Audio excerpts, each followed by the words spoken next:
You have to have the courage to find out what fruits your thoughts are even going to produce. But most people spend most of their lives getting ready to get ready so they don't have to find out.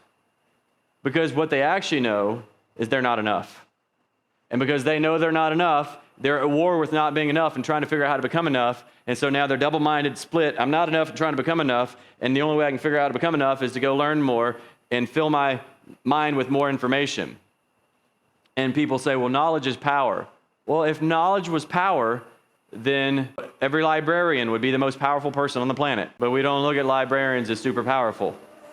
So it's not knowledge, it's not information. It's about wisdom. It's about walking what you know. And once somebody actually gets connected with God, even once somebody receives Jesus, receives the Holy Spirit, receives grace, is born again, so now they're saved, but there's the process of freedom. Because now they were a slave to their sin before, so they went from slaved to saved, but were creatures of habit, and they still got all these answers. Everything that they know inside their head, all these facts, all this information that has to be purged, that has to be purified, that has to come out. And so in that happening, they'll hear God say, do this. And I remember I had fully submitted, surrendered, yield to God. He starts telling me to do things. I'm like, well, that doesn't make any sense, but let's go.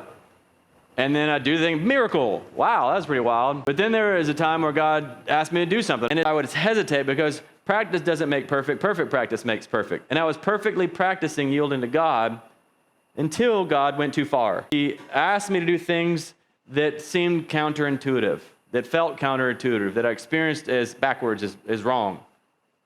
But it wasn't counterintuitive, it was counter-programming. My sin had programmed me, and we're creatures of habit.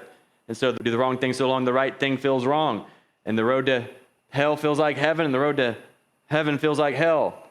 Because it's a death of everything that you think that you know, everything that you think that you are. So you've got to find out if what you think that you know is real or not.